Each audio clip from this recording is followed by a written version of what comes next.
Geocache talk, a voice on the line I hear, coming through Geocache talk. It's time for Geocache Talk.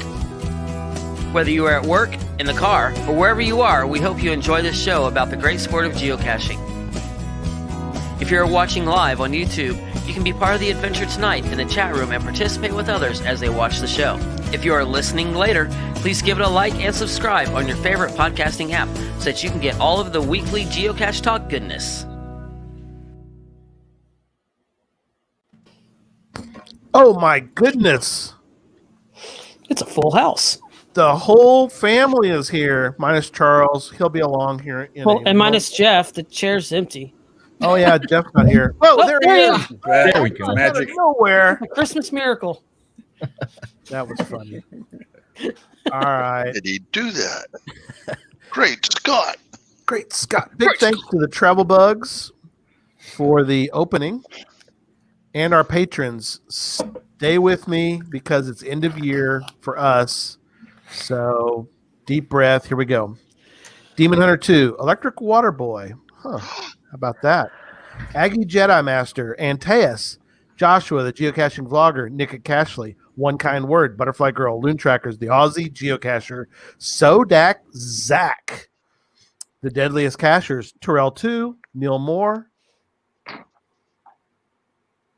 Where am I? There's so many people on here. I've lost It looks lost like it's track. to Bob Billy, not Neil Moore.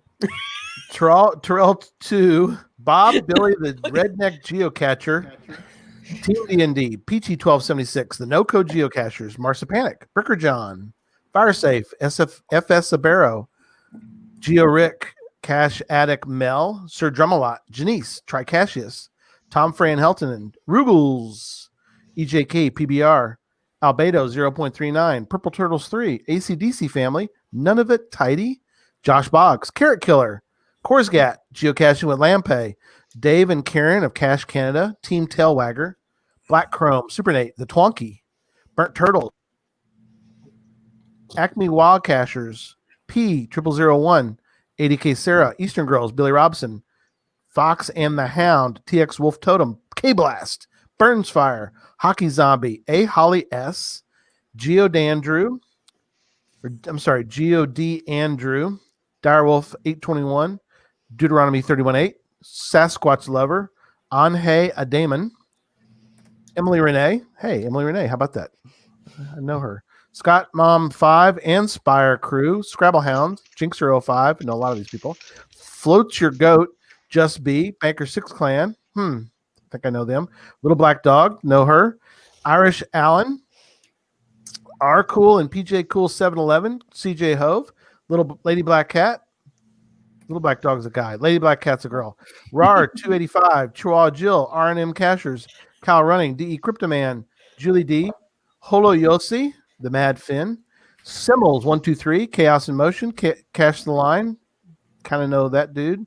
The Caching Dead New York, Nakul, Udak, The Dig Family, JB Opto, Geovet 91, Nitty Gritsky, E-Ray Bowl, Hoffer 15, Bember, The Happy Hodag, Mom, Dad, Two Boys, Sue's Mom, GSMX2, BKQG Family, Dog Mom of 2, Trexer 0, Hide Go Seek, TX History Lady, Zipper Tiff, TWH Rider, Toe-Headed Mule, Team Steiny, AR Not Family, R Not Family, if I can get this right, S. Seiler, Coon and Bud, Motorama, Modarima, slow down, Gary. Kim Elisa, Bloody Cool, Traveling Geek, Life is a Horse on a Boat, JR and Juju, Team G Winchester, Bamboo One, Kitty Catch, Finlay and his Drudge, Finlay's the dog, Seabeck Tribe, Curious KDB, Gene Hunter, Fam Gustafson, Curiosity Girl, Glowworm 77, Kevin's to Betsy, Bounce. Yeah, there he is. Poe Ann, Three Happy Campers. One of the campers is a dog. Team Ewart, Atreides, 78723, Tick Magnet, Logwork, Mikoput, TT02, 000, Ridland Kid 00, Geocaching Adam, Stumper G and TX Care Bear, Oil Bear 125, Gas Station Tuna, Sue's Mom, Runner Casher, DeTruck, Jay Schulz, Little Miss Sunshine, Just Finding Our Way, Whiskey, AWOL, Sackishness, The Fours Awakens, Huey 250, Kenny Mason Maddie, Four Lunsfords, Geocache, RX Wranglers, Railroad, Mustard Devil, Adi Olson, Autumn EB, T Monroe's, Jokerus, Skippy Teddy 83, and Casper Fly. They found some of my caches today. Retired Guy, Firefly 8317, Team Murky 1940 Chevy, Joyful Nomad, Gobi Geocachers, Crime Fighter 89, and Demac 04. I messed some of those up. Let me start again. No. I'm going to say you messed a few of those I up. messed up several of those. So let me start again. Here we You know go. what? You only do that full list once a year. Demon Hunter 2. I'm just kidding. Yeah, No, I don't. just kidding. Thank you. We need to get Eminem to read that list. Thanks to all the patrons. Thank you so much. I appreciate the please don't, they said. I got a real mix. I got nicely done from Scott, and I got a please don't from Hodag. And our number one goal for the whole podcast is next year is to meet every single person live at Omega next year, because they're going to start again, right? We're going to see every person on that list next year. Yep. There you go. Perfect. All right. So we're got a lot to do tonight. Let's jump right into some news. And I think it's just regular news.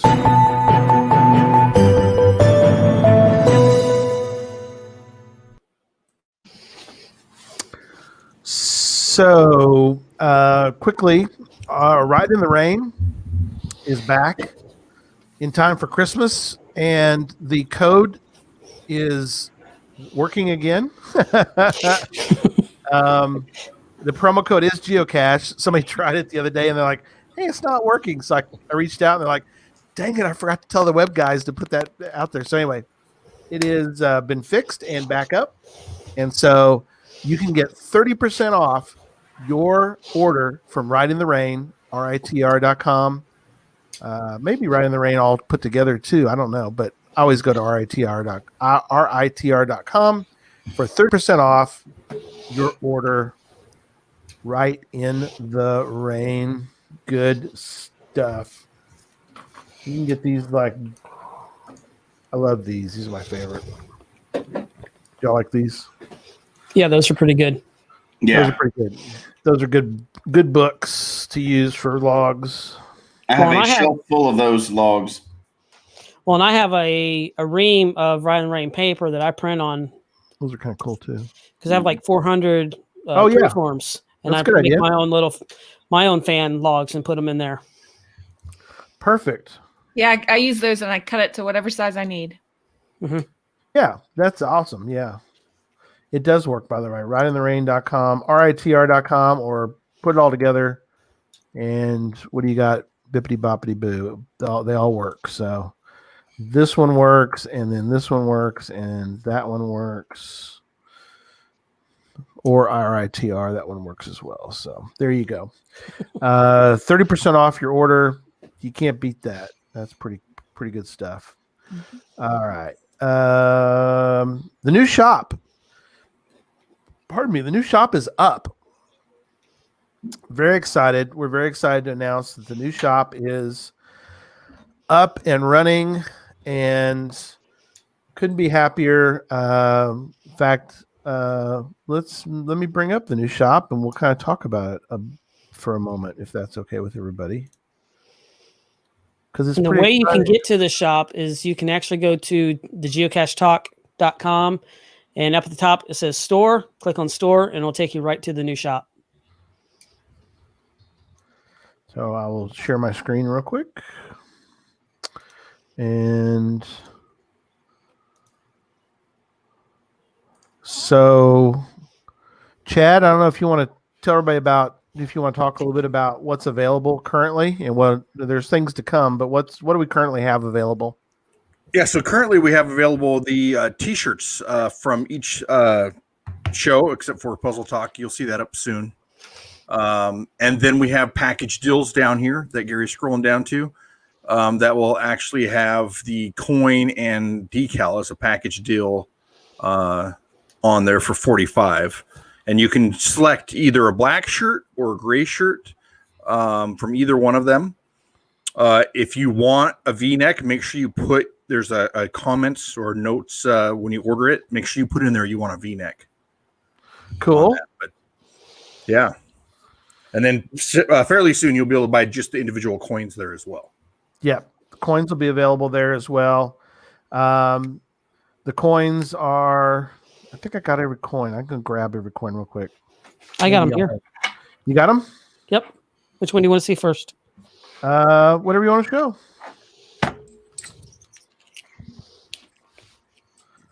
Dun, dun, dun. I see geocaching with kids and challenge talk. Love it. That is the Gadget talk. Nice. Cool. Gotcha. Okay. Puzzle talk. Now, can you show the back without showing your trackable code real quick? Don't show, just show it real briefly. On the back of there's there you go. Perfect. So you can't really see it, but there's a puzzle on the back of the Puzzle Talk coin. Who knew? Okay. Just outside the green stuff. That's right. And there's the new Sunday show coin. There you go. Perfect. All the fun, shiny stuff. Yeah. We finally have all the fun, shiny stuff now. Yeah. Got everything. So it looks like someone mentioned is the coin match the shirt design, and it's really close to it without the starburst in it. And then the back of each shirt actually has a custom design from each show as well. Right. Yep. The direwolf. There goes all my money. Yeah, they're really cool. They're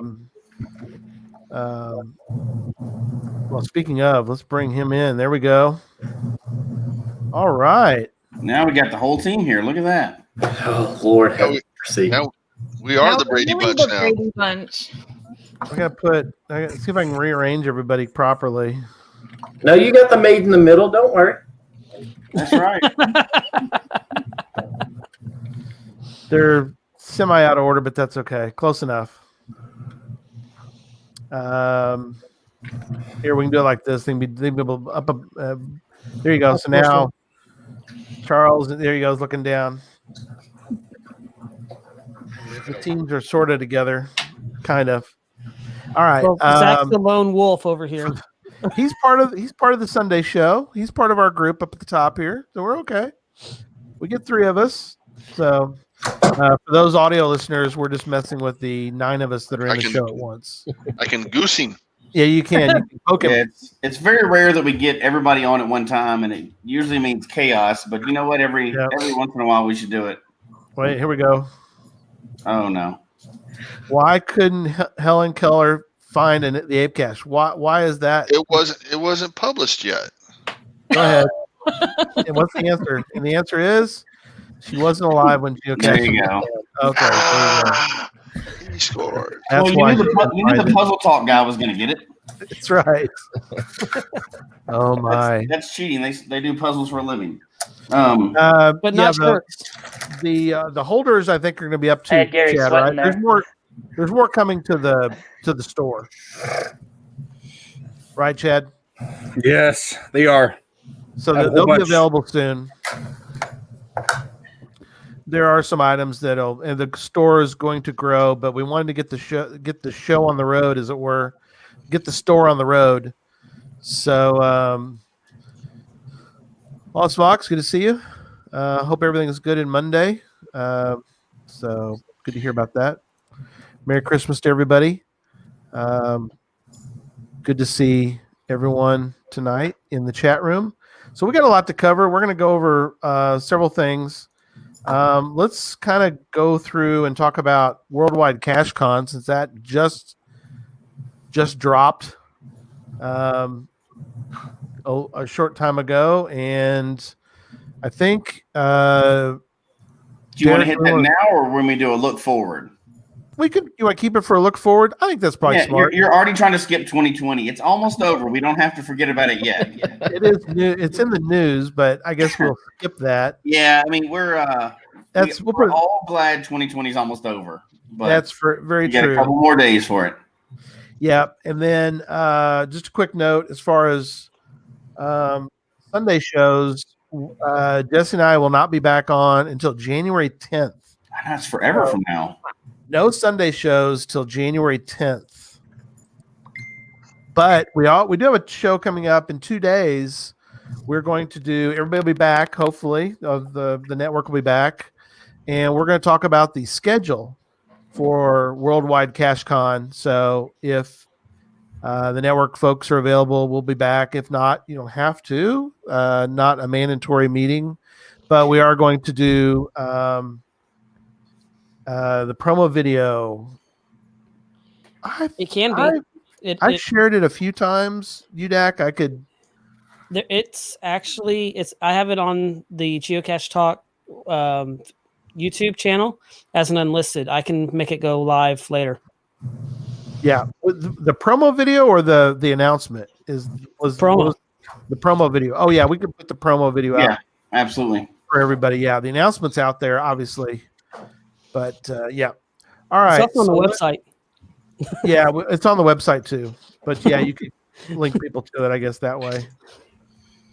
Okay, so Jess and I are going to go through a few highlights of the Sunday show, and then we'll get into network highlights here in a moment, and then we'll move on throughout.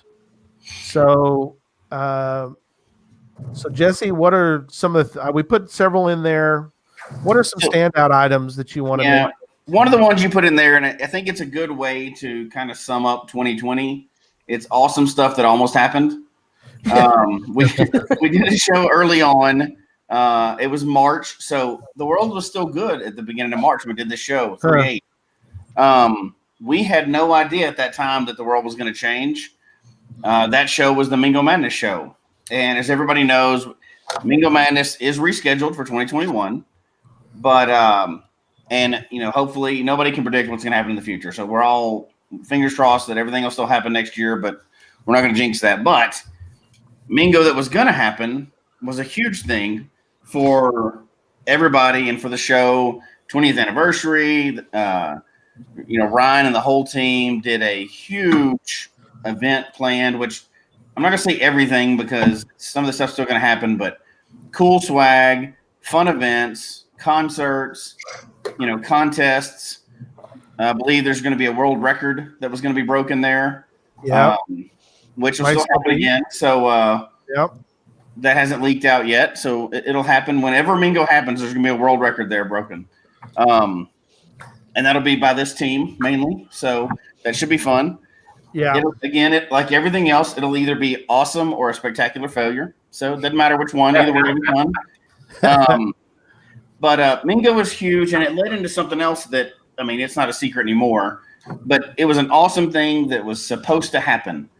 We worked with the crew of Mingo Madness and got a plaque erected using, it's a real historical plaque there. Many people have seen it now. Hundreds of people have been there to visit it, but it was supposed to be an event that we unveiled this big plaque. Geocache Talk Network and the team that put together the Mingo Madness got together, got this plaque put up. It's approved by the city and state. It'll be there forever. Oh, we're not going to mention the donut eating contest. Luckily, this all came out at the same time we had a virtual to spare. So we got a virtual there too. So there's a virtual at Mingo with the plaque, and it's a really cool thing. Although it's only been seen by, a couple hundred people now because of this whole COVID thing. But it was going to be a huge event. That was going to be a lot of fun. There was going to be a lot of live coverage of the event. A bunch of fun stuff was going to happen. We got all excited for it. So it was a fun show. It was a fun show because we didn't know the world was going to suck yet.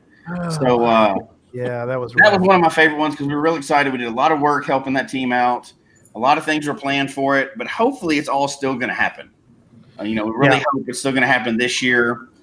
And Geocache will turn 21 instead of 20. That's even more exciting. So, yeah, it's it was a fun, salvaging, I guess, of the weekend. I mean, the pandemic was full, well, still full bore, but it was. I know when we were going to put the plaque in the ground. The day before was really the first day that we could even leave Texas, yeah. and go anywhere. So, but it was cool to get together. The few of us that did get to go there and put the plaque in the ground. So yeah, that was great. So another highlight that I wanted to mention during this little section was doing our 20th anniversary show. And I want to show one quick video from the fourth anniversary, show 200. Sorry, not 20th anniversary, fourth anniversary. I mixed up show 200 and fourth anniversary together. So, all right. So let me show this one real quick. Gary and Jesse, what's going on? Josh Gates here from Discovery's Expedition Unknown, coming to you from the wilds of my home office. I just wanted to drop by to congratulate you on the 4th anniversary of the Geocache Talk podcast. You know, I once found a 4th anniversary. What in the world is going on? You know, one of these years we'll figure out how to do this video stuff. I'm like listening. I'm listening to myself talk. Do y'all hear all that? Yeah, we can hear it and we can see us all.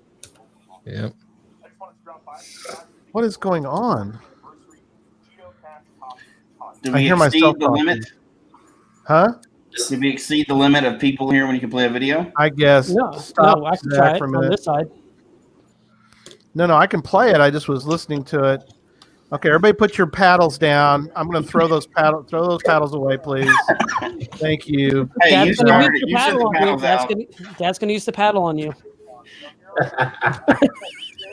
Well, Whoop, Zach got kicked out. Kick him out for the I can moment. take care of it.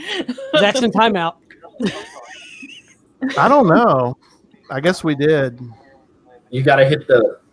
It's almost like you went back in time watching the video, like you hit the scroll bar somewhere that took you back in time, because we can hear stuff that happened a few minutes ago. Yeah. Oh, he's gone. it's gone. That's good. Oh, well. Who needs video? 2020. There went our It just goes with the rest of the year. But you know what? So Gary's trying to figure that one out. While he's trying to figure that one out, let's go. Uh-oh. We're losing everybody. Uh-oh. What's going on? Oh, we're losing everybody. We can't lose everybody on the show. Gary, we still hear your thing running in the background. Yeah. I might just have to get out completely. It might be your computer. Is it just No, me? I can't hear it now. It's Okay, gone hold now. on, we'll come back on there again. Okay, so while he's trying to figure out that video issue, why don't we go around round table? Derek, you want to start first? Shows that started. We started a lot of shows this year, and each of you should probably have a highlight, right? Yeah, I think so. So you're doing really 2 shows right now. Yeah. So why don't we start with the audio show first? All right. So geocaching with kids. Yeah. It's really hard because we just did our 12th one this year because we started literally in January last year or this year. 2020 has been like 4 years long, right? But yeah, no, we started that one. First show was just us kind of really introducing ourselves. The second show was with Josh, the geocaching vlogger, and that was really cool because we got to talk to him and Reese. Oh. Okay, you disappeared. So I think we're being hacked. Gary's clicking things on and off somewhere. Somebody is doing something. That's okay. Keep going. All right, so that was actually one of the first times that Reese.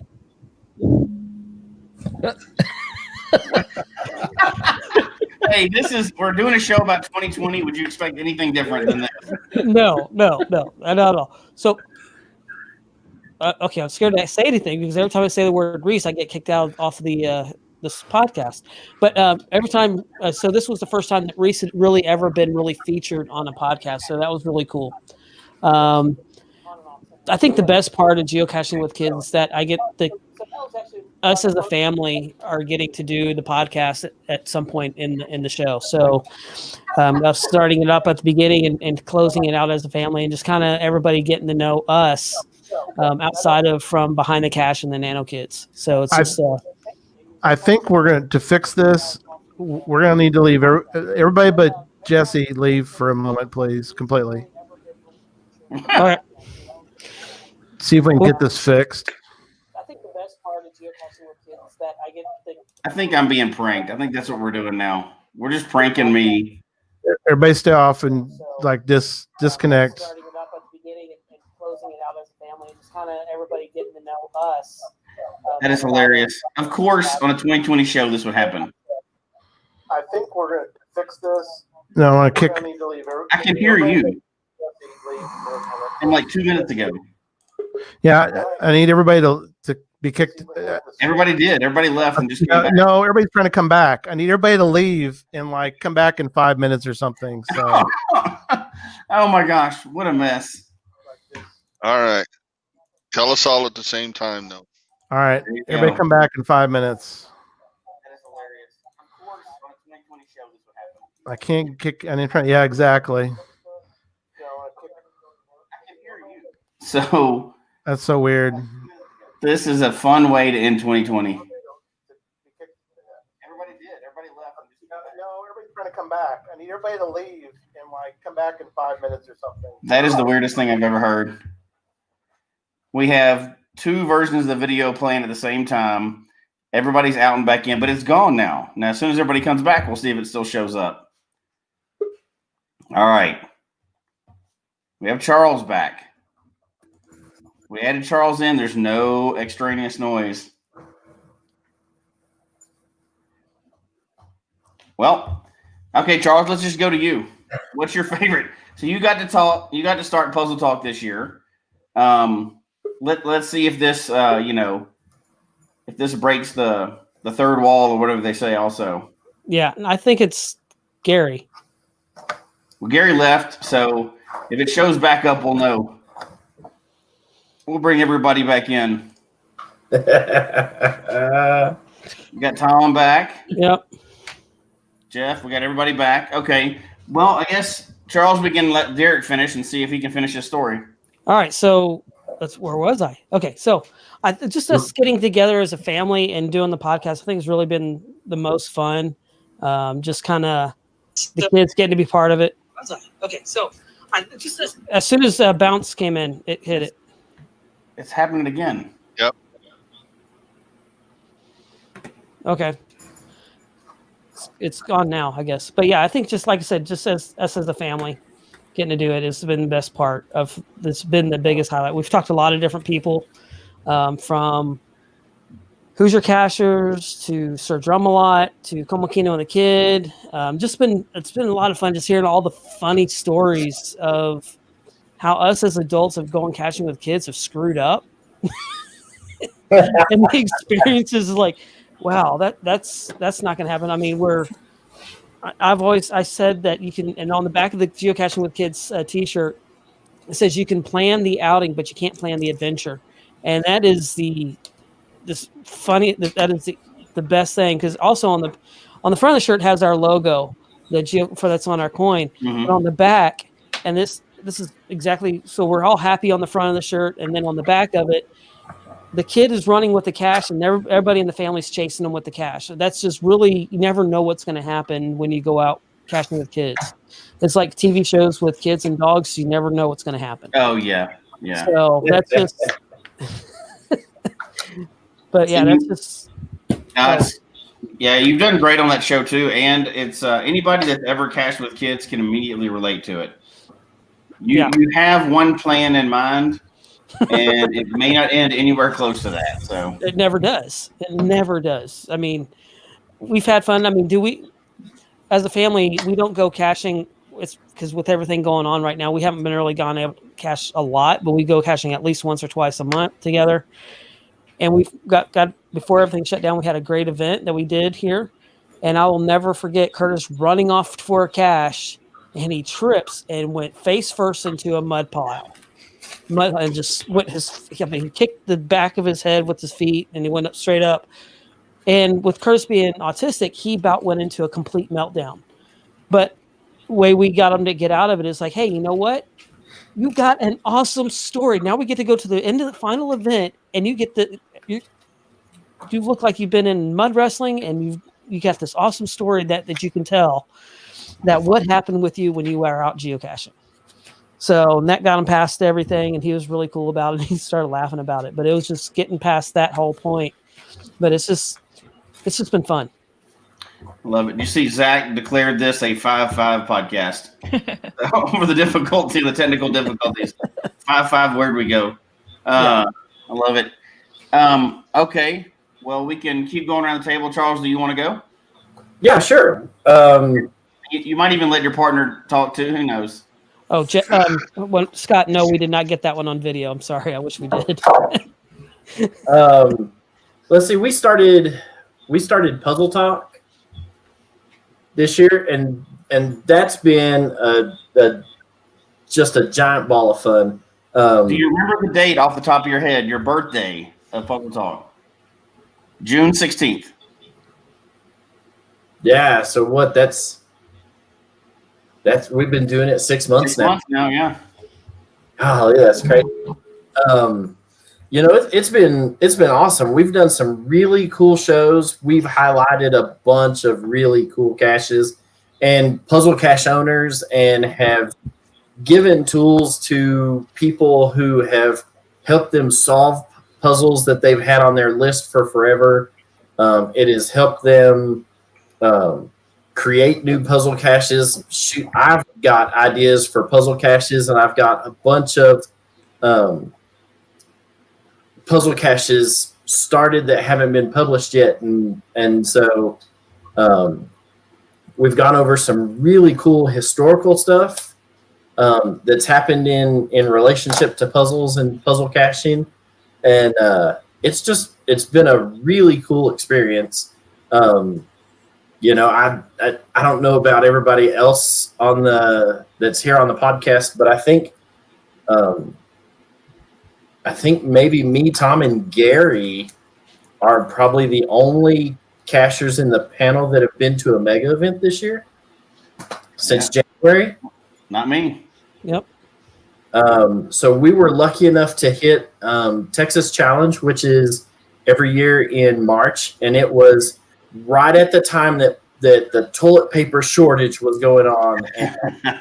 And, we came down and me and my wife rented an Airbnb, and the Airbnb host contacted us and said, we haven't been to the house because I've got a compromised immune system, and we don't know what's going on with this. It was, the very early stages of everybody kind of freaking out because there was this whole craziness going on. And she called us and said, we don't know where you're at, but we don't know how much toilet paper is in the house. And there's no toilet paper in the entire county there at Travis County where Austin's located.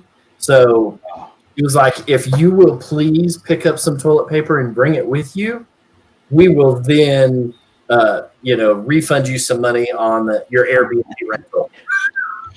And so we showed up with this 8,400 roll, squares of just giant thing of toilet paper that we picked up in San Angelo on our way. But, it's kind of odd, you sit there and think of the things that people have been able to do year after year after year with no issues. Like, I've gotten both the spring and the fall CITO event souvenirs. I've been to a mega event this year. Mm-hmm. I've been to a couple of the celebration events. And so it's just kind of neat how kind of the timeline rolled. But we were lucky enough to There's Tom's supply of it. I'm one of the lucky cachers around that has been able to travel still because of through work and some other things working for the government, and have been able to continue to do some of these things. I've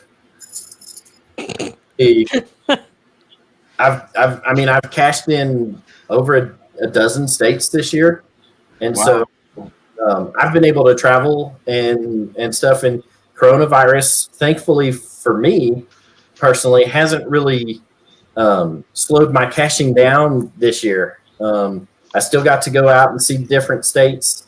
I added, another 20 counties in the U.S. to my found list. A dozen states that I've cashed in or more this year. And so it's just kind of one of those crazy things that, the stars had kind of just aligned just right for me personally, to where this wasn't my worst year of geocaching. Yeah. It was very different for everybody. Yeah, it wasn't my best year, but I got to go and do some of the things that there are still people trying to figure out, how can we get a falsito in here, or whatever, to get the souvenirs. And, we've got friends of ours that are local cachers here on the Western Slope in Colorado that just now are finishing the, what was the first souvenir promotion that they kicked off this spring? Memory Lane. So they're just now finishing Memory Lane, and they're like, we still haven't finished this other one with Wonders of the World. Yeah. Wonders of the World. And so, we were lucky enough that we got Memory Lane done in a day of geocaching when we were out traveling. And the Wonders of the World took us about 5 days of geocaching in St. George, Utah, in order to knock it out. So, it really didn't affect us, partly because of my job and still able to travel. And I know that's not the case for everybody worldwide, and definitely not the case for everybody on the panel here. No. So I know we'll kind of do a roundtable of that later too, but you and Tom also did. Now you had 6 months under your belt now. Is there a favorite episode that you've had so far, or one that was a surprise, or something that's been a surprise in this first 6 months? A surprise to me is when I thought we had stuff where we wouldn't have a complete show and then it ran long. And I've learned we both like to talk a lot and know stuff. So if anything, I've learned to keep the content shorter because we're both going to talk. Well, I guess there's no shortage of puzzle topics.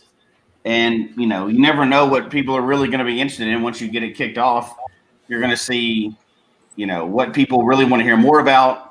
You think you're going to gloss over something, and then all of a sudden, they're very interested in every single bit of it. Yeah.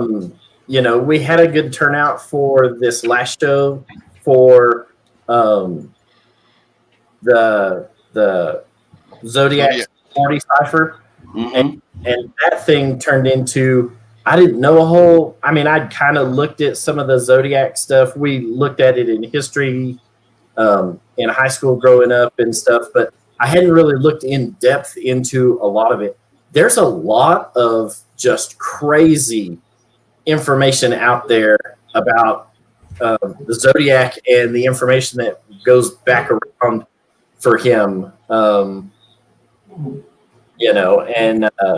Just stuff that I was like, I don't know if we're going to be able to get a full show out of this. We may talk about it and then we'll jump over into, talking about this other stuff. But then, that took up most of it. So, yeah. And so for some of these, like Tom said, some of these things that you're like, we might make a show out of that, turns into two. And we got people emailing us to the Puzzle Talk email that is, that's like, hey, can you do a show on this? And so we're getting suggestions from the audience on things to, showcase. And so that's always fun when the people who are watching your show, you know, give you a lead on something that they'd like to see. And so it goes into the giant notes of, you know, future shows. Well, and I think that's the neatest part about the podcast is probably, or any of the podcasts, is probably that you're able to research a topic, put it on the platform, and help people with something they're actually interested in. You know, it's not just us talking about the stuff that we like to do, because that would get boring pretty quick, right? You're actually providing a service or an education for many people of all levels. You know, it's not like it's a beginner show or only for advanced. It's for everybody. There's people that have found one cache, and there's people that have found 20,000 caches that are on all different levels for puzzles. Yeah, absolutely. Keep going around the circle. Is there a... That was kind of the point too, Jesse, when we talked about before when we first started was, you know, our show and all the shows was, you know, education and entertainment. Those are our two things we're really focused on. So we try to do both. But despite Gary and I's egos, we had to admit that we really can't do a Puzzle Talk show. And the next one we're going to talk about, we really couldn't do gadgets. A show with Gary and I on gadgets would last about 20 minutes. And that would be the end of the whole podcast. It'd be over. But we did find some people that knew quite a bit about it. So Gadget Talk. You've been, Gadget Talk started in January 28th. That was episode 1.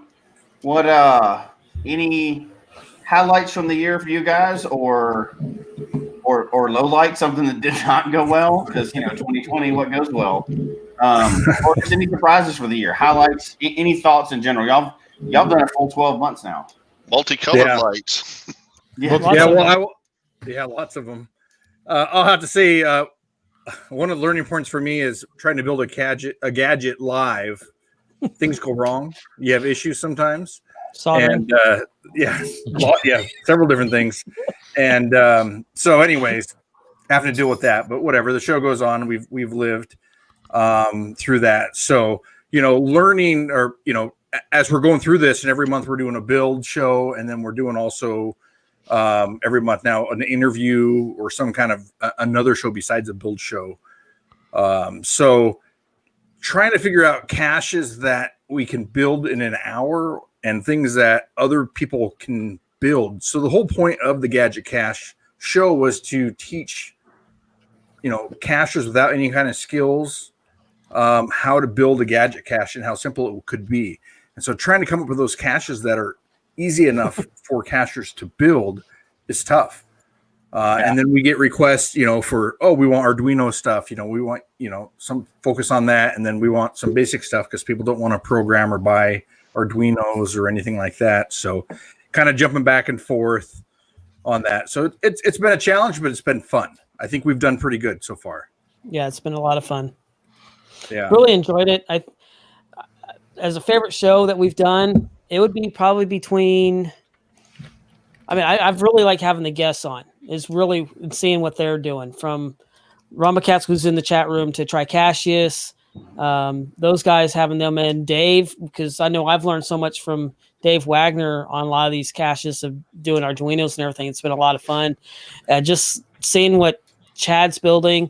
I don't know how many times, just even on my own channel, I'll go, Chad, what are we building this week? So I don't trying to cross-platform everything. And so, and then doing different modifications from what we've done on Gadget Talk, doing different ones, because there's each one. Gadget Talk is a jumping off place, is really what it is. We may show you an idea, but we want to see what you can come up with that idea. It's kind of like a brainstorm thing. What works one time, you can take that one thing and turn it to do something completely different. It's just, it's a snowball effect. We love seeing that. We love seeing the gadgets and that everybody's making. It's just been a lot of fun, and I've learned a lot. I've gotten, my Amazon list has gotten longer on stuff because I see stuff that Chad's got, and I'm like, ooh, I like that. I want to get that too. And there's been times that the Amazon guys stop by and say, hey, are you guys okay? I didn't see a delivery today. But that's good. But it's been a lot of fun, and it's just coming up with the different ideas. And I love the comments from the audience and getting pointers from them as well, because we don't know everything. And that's not, we're sharing the knowledge that we have, but there's other people out there that have so much more knowledge. Like just talking with Rumbacats, creating those rocks is really cool, and the way to hide those out there. And then his Gadget toy house I'm calling it a toy house because he had all his gadgets behind him, were just stinking amazing. That was really cool. And then Tricacheus, of course, we got Tricacheus on not this week, but next week that we're going to be doing a really cool Gadget smart light cache without any programming. And so there's just so much. And like I said, Dave's in the house and he's creating some really cool stuff and doing a lot more stuff with 3D printing. And there's just so much that we're going to probably end up going into this next year. That's just been so much fun. And I just find it a great honor to be on there with you, Chad. So that's just really cool. Yeah, and again, my favorite things is the shows where we have guests on, like Rumbacats, Tricacheus, Daniel, all those guys. I love to see what other people build. You know, I know what I build and I've seen it all, so it's kind of boring for me. But when I get to actually go on and see the amazing things that they've built, I mean, to me, that's like, wow, that's where I look forward to really a lot of the shows. Yeah.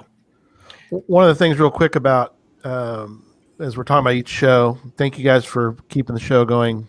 Obviously, you don't need me here, but which that's kind of the point is. That's the first time Gary hasn't been on a live show, by the way. Just throw that out there. Hey, and we recorded it. We just said we don't need him. That's right. That's right. It's been I'm going to leave now. That's the new opening to the show, Gary. So perfect. That's perfect. But I did go pull, and I don't want to do a lot of stats tonight, but I did want to point out a couple items. I sent everything to the team because I wanted them to kind of see, but I pulled YouTube stats and I pulled audio stats because, as everybody knows, we kind of have a mix of audience. We have an audience that watches the show. We have an audience that listens to the show. We're so grateful for both audiences, but we kind of reach two different groups in a sense. And so one of the things I did pull, which I found interesting, which is this is on the audio side, so not YouTube. Just for now, we're talking about audio for a moment. And this is the 10 most downloaded episodes of all time. And I'll tell you the number. I'll tell you we're going to do 3 of them, but the third one on the third on the 10 of the top 10 was this particular show I'm putting up right now, Gadget Talk, building an LED code decipher. That was of all the shows we've done over the past 4+ years, audio, and this is the thing, audio was that show. So it's crazy. What does that tell you? It seems like a video show, right? That seems like one you want to watch the video on. So congratulations, you guys. You're not only in the top 10, you're in the top 3. Thank you. It's awesome. Nice, thanks. So we I was going to say, I want to point out 2 things I love about their show. They will answer the most elementary questions. So, hey guys, thanks for answering my questions. You're welcome. And I like when they screw up once in a while, because that's reality. Even when you know what you're doing, you're still going to screw up. But then they show you how to accept, adapt, and overcome, and still get it built. Yep. I mean, on my channel, you don't see how long it actually takes me to build these things. I mean, I may be in there a whole day, and I remember one gadget that I was building that it was 11 o'clock at night, and I sat there and stared at the stupid thing for 6 hours. And of course, there was no footage of that because I'm sitting there going, how am I going to figure this thing out for this video that comes out in 2 days? And so I think that was called like my most frustrating gadget ever or something like that. I don't know, but that one's part of the shelf of shame right now. So there you go, Rumbacats. I'm hoping for a 3D printer to fix the gear, and that'll make it a lot happier. But but yeah, that's just, I love answering the questions that are out there, because there are no stupid questions, just stupid answers. There you go. Well, if I hope it continues to go on just like it has been, and people no longer have any excuse for saying I can't put out a gadget cache. If you've got 1 hour and know how to type in Amazon, you can put out a gadget cache. Step-by-step instructions with a video that you can back up.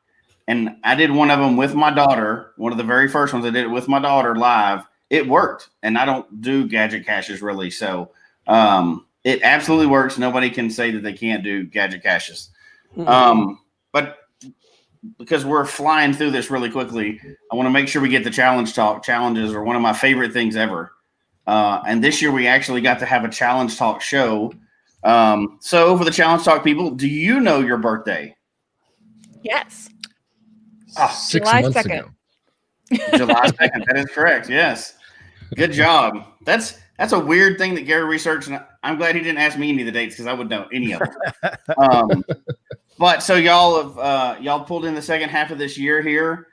Same question: favorite episode, things that have gone right or things that have gone wrong, or just even anything you're really looking forward to.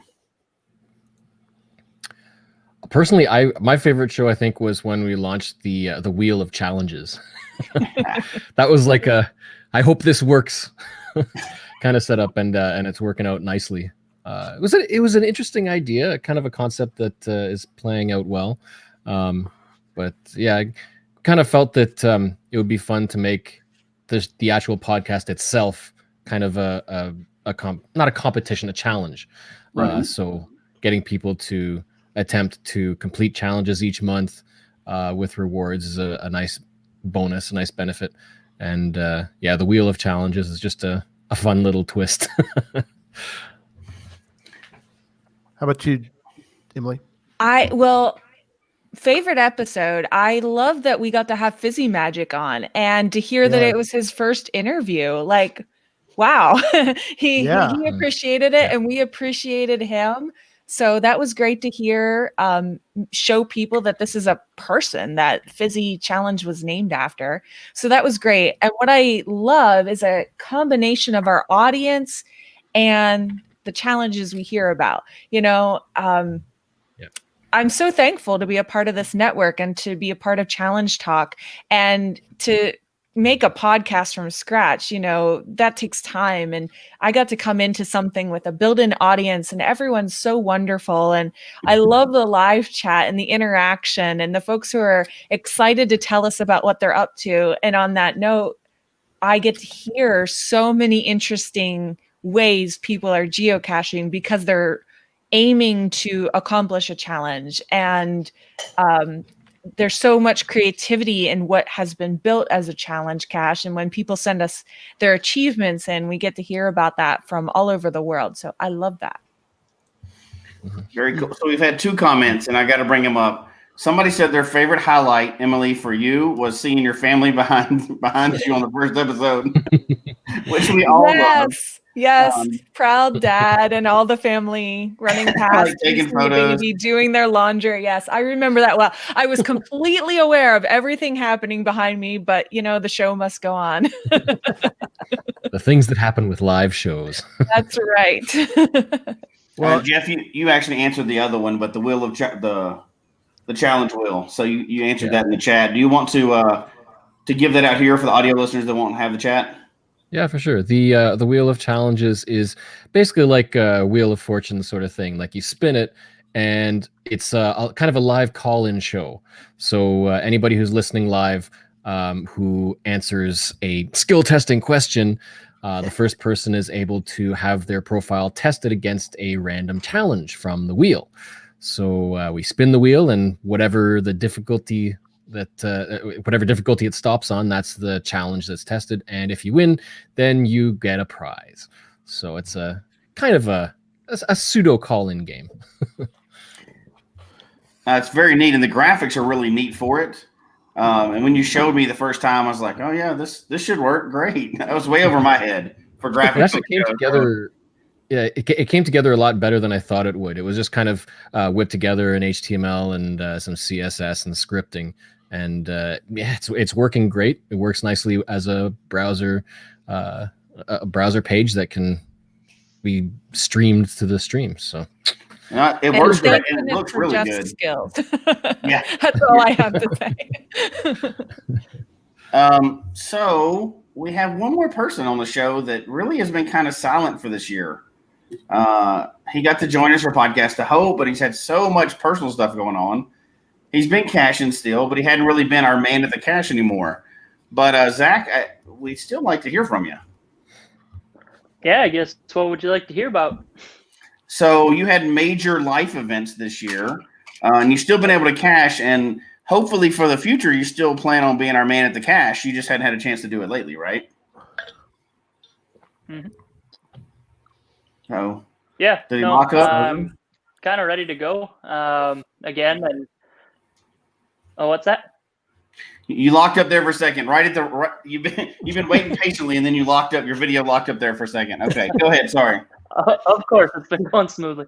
But no, yeah, I got married middle of last year, and then obviously kind of finishing the end of last year, and then with getting married, honeymoon, traveled over to Ireland and Northern Ireland and Iceland.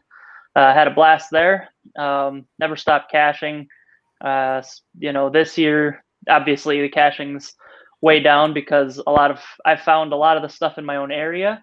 And so traveling's been out the window, but actually built the house that I'm standing in right now. This is what I do for a living, is build homes. So that was kind of our big project. We started in February and built through this summer and finished in August, and kind of been getting that set up now. My wife and I were able to get to a few national parks. We did a nice road trip to Theodore Roosevelt National Park in North Dakota. Oh, very and cool. then we actually got through that fast enough that we had an extra day. So we went down and did the Badlands. Actually, I can maybe grab it and show you. We have this cool map here of neat. national parks. Oh yeah. Oh wow. So we get to scratch them off as we visit them, and my wife and I kind of set a rule that we have to go there together, so we aren't scratching off ones we've been to individually. So we actually get to hopefully all the national parks. So that's kind of an exciting new thing that we'll be tracking and goal that we have for each year moving forward in our marriage. That's really congratulations, by the way, on all that stuff. That's huge life things. Yeah. And it's a good way to frame geocaching too, because geocaching will still be here. You take care of your life stuff first and come back, and our hobby will still be here for all of us. But so in 2021, can we expect more Zach at the cache or man at the cache or? Oh yeah, I'm ready. Actually, it kind of stinks because about in August is when our Sunday night show is too late for man at the cache because it's so dark out by the time the podcast starts. So, but no, I'm hoping to do that, and then also hope to have some adventures that are kind of worthy of their own episode. I can come back and share some of that. Getting to, obviously it's kind of play it by ear for all of us, but I still have it to get to at least 1 mega or giga next year, and a lot of that's just dependent on what can get scheduled. Right. But, so kind of fully intend to make it any or all that I can. So you did get the cache has been moved. It's back up and running. Unicorn farts. Oh, yep. I got it moved. Yeah, so it's going well here. We still see. I've already talked to the neighbors and let them know what geocaching is, and that if you see someone snooping around, I put it hopefully obvious enough that it's actually kind of sad. I've watched a few people come up, and it's a white 5-gallon bucket on the corner of my house, and there's nothing else to see, and people are still looking around for a large cache. Right. They're like, well, it's got a bunch of favorite points, so it must be, something unique. And maybe this year I'll end up building a cooler container for the idea. But no, it's still going, still getting a bunch of favorite points, and getting to meet a bunch of people because of it. It is quite an awesome cache. Do you have, outside of megas, do you have anything? I know it's kind of scary for any of us to do goals. Oh yeah. There's unicorn parts. It's in the book. Yeah. It's in the 2-1 book. I'm just happy you spelled my name right. There it is. Everyone spells it Z-A-C-K or Z-A-C-H. Awesome. So I know you didn't get to do tons of cash. I know you're still caching this year. Is there anything this year that you accomplished you're particularly proud of, or what are you looking forward to next year? And everybody else be ready because you're getting the same question next. Yeah. Well, I mean, you know me. I always have goals set.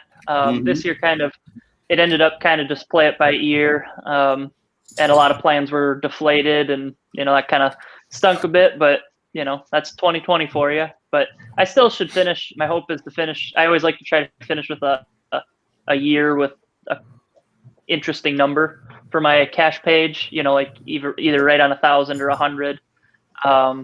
So this year it's going to be 222, which is way less than I've normally found in a year. But a lot of those are all over, like they're high quality caches. There weren't any like power trail trips really this year. I had a fun event where we got to an island that everything was a terrain 5 in because you have to boat out to it, and it's nice. So we got to do that, which was a blast. But so I want to finish this year on 222, and then next year hopefully kind of get back into the 1,000+ category. I was really happy to get to a bunch of new counties this year. I'm pretty close on finishing out the state of South Dakota. I finished out Minnesota, which was good. And then hopefully I can just keep plugging away on my counties. But for goals for next year, 1,000 cache finds, pass 400, maybe 500 total counties, depending on how soon we can travel. Visit 3 or more national parks, add 2 more countries, hit my 15th Fizzy Loop, pass 100 events attended, and again, get to at least 1 mega or giga event. Surf Hippie wants to send you a list, by the way, Zach, so you can be ready for him when he shows up. So That's my husband. Perfect. In case no one knew. Sounds good. Geocachers are welcome here. Just let us know in advance. Hey, I don't want to set any kind of standard, but I had a great dinner when I visited Zach in Unicorn Park. I'm just going to throw that out there. And when I stopped in, it was way too late, so I never even got to meet him when I was on my road trip. Yeah. Oh wow, yeah. And also thanks Stephanie for being in the chat room. We had a great time with her on Podcast to Hope. And you're right, Stephanie. We want to get everything back up and running all over the world. There we go, Stephanie. My wife, you, myself, we can all go to Italy. I need to get back and see the Sistine Chapel. We can do geocaching there. Perfect. So, you want to kind of do the roundtable now, Gary? We kind of started and then go back around highlights of the year for personally, and then what you're looking for to next year, and then we can same thing for the podcast, and then we'll finish up with the Geocache Talk Network. Yeah, that sounds good. Okay, so Derek's had a big break. So Derek, you're on 2 shows. Highlights personally, and then what you kind of looking forward to next year. Highlights personally is just being honored just to be able to be on the network and doing these 2 different shows. I was honored to be the first one to ask, hey, can you do an audio podcast? And so that's like, I guess so. Yeah, let's do it. What are we going to do it on?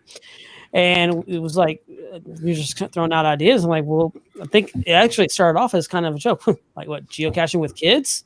And it's like, and it stuck. I mean, it's like that spaghetti that you throw against a wall and it sticks to it. And it's like, hey, I guess that's what we're going to go with. And it's been fun. Getting to talk to a lot of different people and to that part of it. Just being honored to be able to be on that. And then as my personal channel has grown from talking to cache owners to actually building caches, and then getting asked to co-host with Chad on Gadget Talk. Another huge highlight. I was once again honored again because I look up to Chad's caches and it's like, holy cow, those are so cool. I mean, I don't even feel like I'm even in the same game really with the way those are done. And because the finish work on Chad's caches are phenomenal. I hate finish work. Actually, probably half the caches that you see me build on my channel are still in my garage, not finished, because I want to find where they're going to go first. But just that has been probably the biggest highlight, is just being able to be part of this group and then getting this really do a lot of the opens and the graphics and that aspect of it's just kind of fun for me because that's what I do every day. Just kind of helping you guys out and just being part of the team and helping everything out. That's the biggest highlight for me, really. And getting to talk. Of course, the biggest thing is getting to talk to everybody in the chat room and the interaction with everybody. Well, I know you got some lab caches out this year too, and one thing that you're too nice to mention is all of the video and stuff you've been doing, promo stuff for the whole network. You've been doing a lot of that, which has been taking up a lot of your time, including a huge thing that we're going to mention before we close the show today for next year. That some of the patrons know about it already, but the general public does not know about something we're going to do next year. We're going to mention it before, and you are a huge part of that. So, and your wife as well. Yeah. We're still working on a lot of that and doing a lot of research on that, and you'll find out what that is here and very shortly. What about any kind of geocaching goals for next year, assuming the world doesn't just explode? I want to go to events. That's events are probably the best. Go to events and go to areas that have gadgets. Believe it or not, I may be building gadgets, but I really have not found a lot of gadgets because they're not in the area. There's gadgets in Savannah, Georgia from Ranger Dock and some of the ones there. And I get to do gadgets when I go to events because people put them out there. And that's what I'm really looking forward to is be able to get out there and get some gadgets, go and get out there and talk to cachers again at their location and get to do their gadgets. And they tell me about the gadgets. And then just see what I can build next year. I need ideas. Send them. Chad and I both do because we need content. Just send us ideas and let's brainstorm. That's it. We can't do this on our own, and we can't help raise this game, but we're glad to work with people. So, Chad, the ball's in your court. Same question. Highlight for the year, and this is kind of just your own personal geocaching highlights. That's fine. And then something you're looking forward to next year. Yeah, I mean, I really appreciate you guys for inviting me to join the network. I really enjoy building caches and talking to people about caches. And so being able to come on the show and actually teach people how to build the caches is really fun. Coming up with some really creative ideas is great. And that's what I really enjoy. And then, bringing Derek on as people, if you watch a show, I'm not great at talking to people. I'm better at building stuff. So Derek's good to interact with the people on the podcast. And, when things slow down, he can pick stuff up and everything. So I really appreciate Derek for that. And, he does all the graphics, everything on there. So, well, that's something too, as far as, we talked about, Jesse and I talked about it. Really, it works great if you have somebody with you because it's one thing to do the show and then try to maybe interact with the chat room, but you're not really, I don't know. It never seemed to work to me as well unless you have a partner. And so that's kind of why pretty much all the different podcasts have somebody because it almost, to me, I think the show flows better if you have somebody with you that you can go, I don't know, what are your thoughts on it? And you can kind of throw them all, you can go, maybe I'm crazy. What do you think? Because you're kind of crazy, but that's okay. Yeah. And when I'm building the caches, I'm looking down. I'm not looking up at the chat room or anything like that. Yeah. So, it definitely is. It's good that you have to have someone to actually be able to talk to or bounce stuff off of.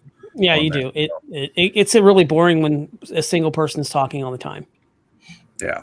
Well, and it should come off as more of a conversation, right? Like the whole point is talking about geocaching and all the different aspects, and that's what we're doing. It's like we're sitting down with our friends and doing it. We're not in the same place, unfortunately. We will be next year. We need to do a live show with everybody in the same room next year at a makeup from a stage somewhere. We're going to do it. That's a goal. Yep. I got the equipment to do it too. So there you go. Yep. Tom wants to go.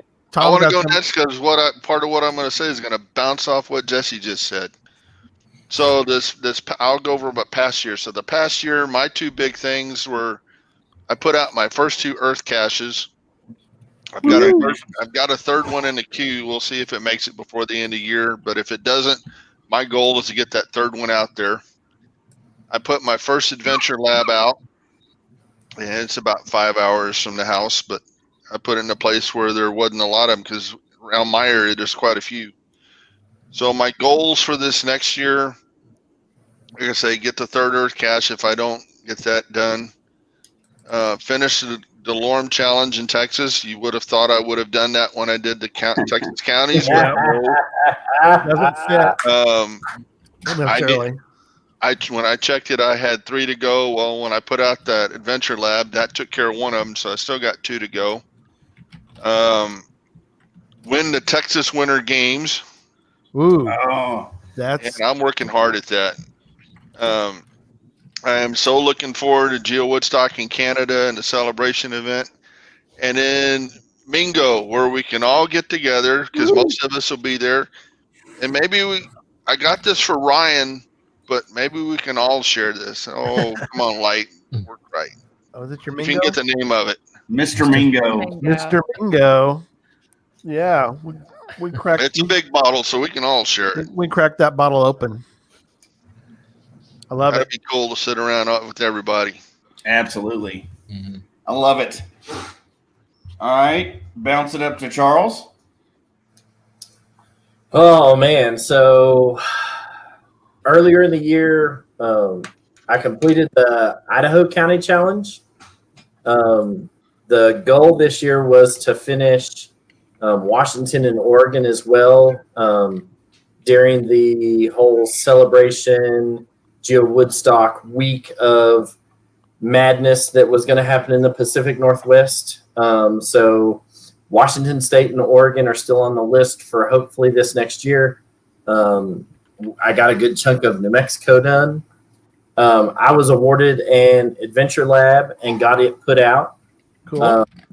The local community here has responded extremely well to the Adventure Lab, and I thankfully last time I checked had like a 4.9 rating on my Adventure Lab, and was awarded a second one from HQ. So they awarded me a second one based on quality of feedback for my first one that I put out, and so was highly honored to have a second one awarded to me based on how well the first one has done. So working on getting that one put out this winter in another little mountain town out here in western Colorado. And then, like has been echoed before, I was contacted by Gary and he said, "Hey, we want to do a puzzle show." And I was like, "Oh yes, me and Tom will come on. We'll talk about, we'll do a show about puzzles." And the more this thing kind of rolled on, I was like, "Oh wait, this isn't just a show. No. They want a show." Yes. And so I was like, looked at my wife and was like, "Oh, I think this is what they're wanting." And she looked at me and she said, "That's crazy." Thanks, Laura. And so, I just kind of dove off the high dive into the deep end, and said, "Sure, we'll give it a whirl." And I'm honored to have been asked to be one of the people to join the network and have a show, and it has gone fantastic, and I'm excited for what the next 6 months and the 6 months after that holds for the show. I get to work alongside Jeff, Chad, Emily, Derek, Tom, and then of course Memphis and Gary and Zach, and it's just I've been a guest on the show a couple of times before and talked about things like the Texas County Challenge and the Texas Challenge Mega and stuff like that. And, for you guys to trust a little bit of the competency that the little bit that I do have,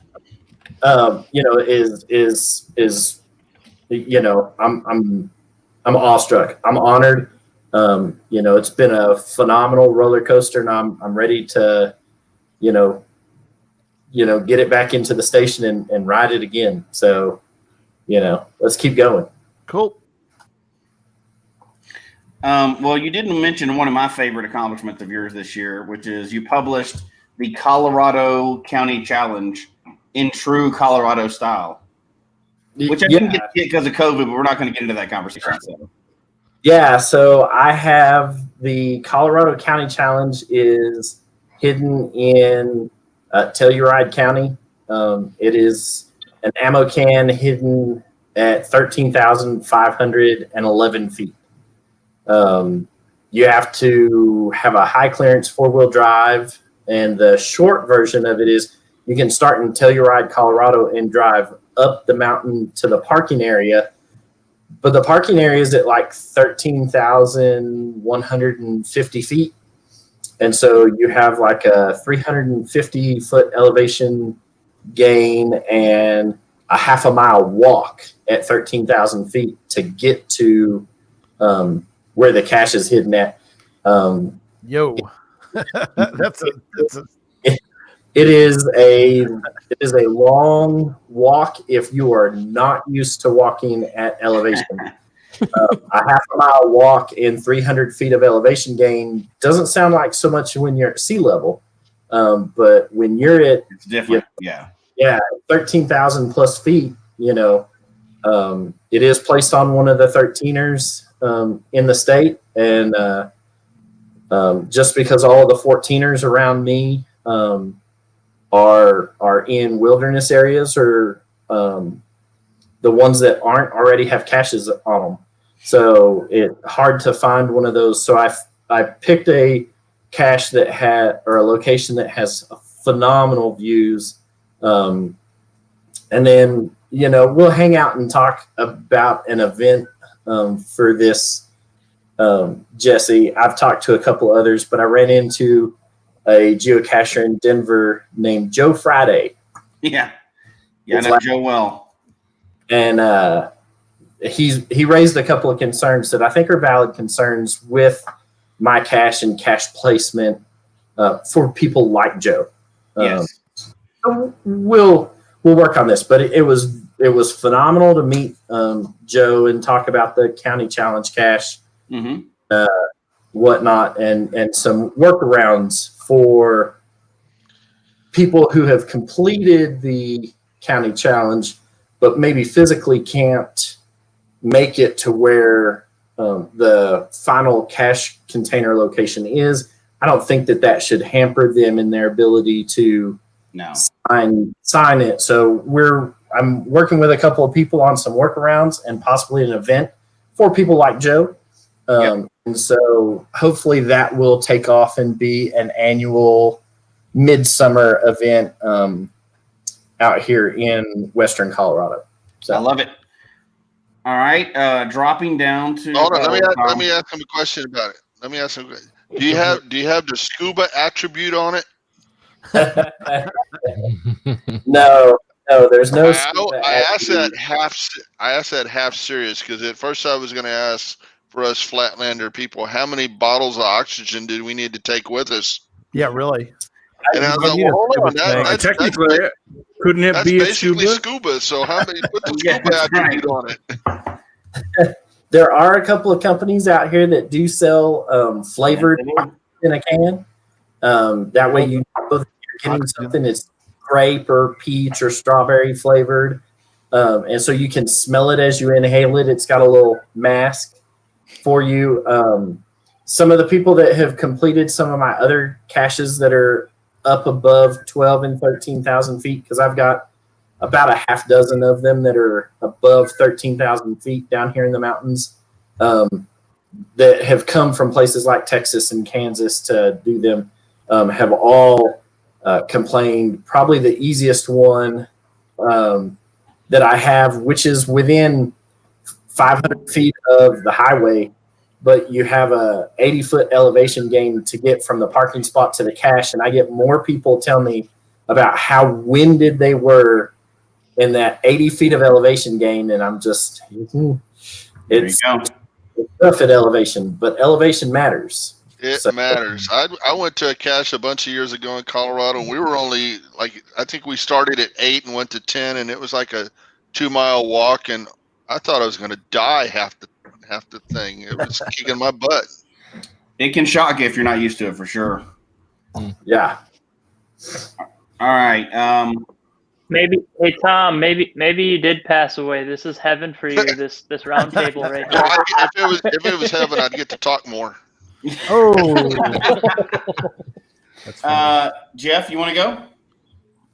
Sure. Well, I guess the one of the best things I think from this year was, like others, starting this podcast. I mean, Challenge Talk is about a topic an aspect of geocaching that I personally love, and Ontario is kind of a hotspot for challenges as well. We've got challenge trails out the wazoo, and quite a number of people who have placed some very high difficulty challenges just because they've got so many caches, finds, and placed caches. So their stats are really high. So we've got these crazy challenges, and so it's really popular in our area too. So I thought it was great that we have our two-person team with Emily.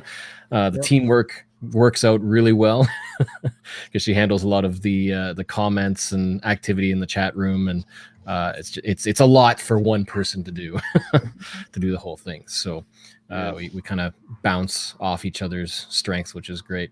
And being south of the border, we get another perspective as well. But